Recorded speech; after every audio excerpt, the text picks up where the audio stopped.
wanted to give an update where we're at with the Fruit of Life cycle for anybody that's following along with the solar, lunar, or daily cycles that I'm doing with the Quantum Memoir, you know, within the format of these 7 seed words, fitting them in with basically cycles of time. So where we are is we're starting a new solar cycle. So I use December and January as kind of my ground season. So this book contains 2 seasons, these 2 spheres right here. So I'm going to start working my way over the next 12 months around this Fruit of Life pattern. So my husband, what we've done is we took the time and we sat down and did a solar projection. So this is basically the next 12 months or 2022 roughly, if you want to kind of look at it that way. This is what we're going to encounter each moon cycle or each month of the year. We're always going to have this focus to kind of come back and have these common conversations around what our purpose is. And the purpose for our year is in the center sphere here. That's what we're going to do. We're going to put forth roots into our life in all sorts of different aspects. But more so this video is explaining the overall idea of how to use this, not our personal goal. So what we did is I've taken this solar cycle that we came up with and I just made a little condensed version, just a little short view of it so that I can keep this handy and look at it as I go throughout the days, weeks, and months of my season. So what I'll do is I'll just put this up in my studio somewhere. That way I can look at it if I'd like to. So the first thing I've done now, like I said, is I have the solar cycle. So as I go through these 2 months of this season, I'll just make notes here. And then I have my manifest list, which is, oops, I have this little paper clip here, which is going to be what I'm grateful for this year. That's just starting, and what I want to create this year. So now what we're going to do is we're going to start sitting down and having conversations about what is it that we want to create over this next year. You know, we have already some rough ideas laid out in the notes when we did this conversation of making this 2022 projection. So now in order for me to accomplish this goal of the year, the solar cycle, what I'm going to do is I'm going to focus a cycle of time called the lunar or the moon cycle. So this 28 or 30 days through each phase of the moon, I'm just going through and I'm kind of setting goals, doing the same thing, writing down things that I'm grateful for and writing down things that I want to accomplish in this cycle of time. And then I'm just finding out like what I have going on and I'm just writing down lessons.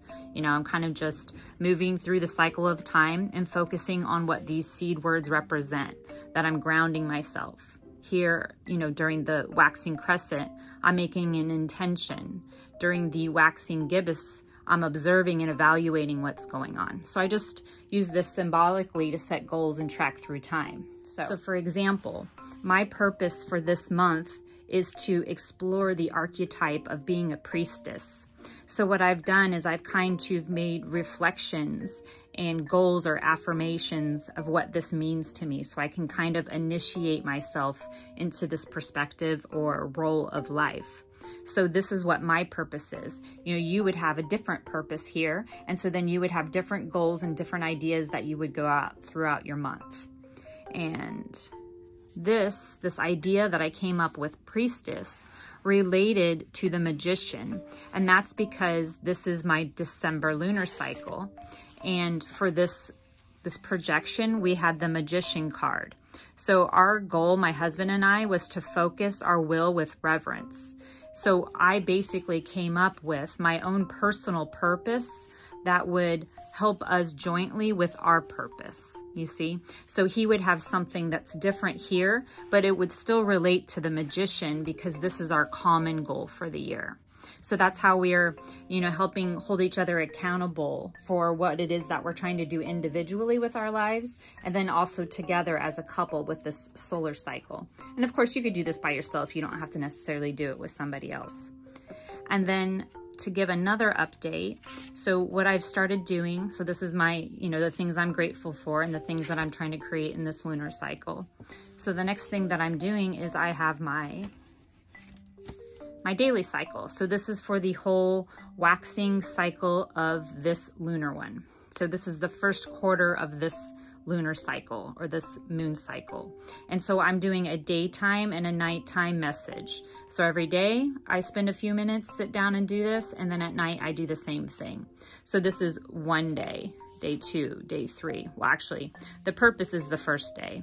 And so this would be day 2, day 3, day 4, 5, 6, and 7. So I have roughly 7 days in the phase of the moon that I'm focusing on the same things, recognizing what am I grateful for and what am I trying to create within this cycle of time, because this cycle of time is going to create this cycle of time, and this cycle of time is going to create this cycle of time. And if I do that, then I fulfill my purpose. And then ideally, I live happily ever after. So that's the Fruit of Life cycle. I'm actually going to put these books on back order for the winter because I probably won't be leaving the property very often to go to the post office, but I will offer these as downloadable files. So you can download the full-size version, and then you can put it in a binder or notebook, or you can bind them yourself. So you can still get this if you're interested on the Quantum Memoir website, quantummemoir.com.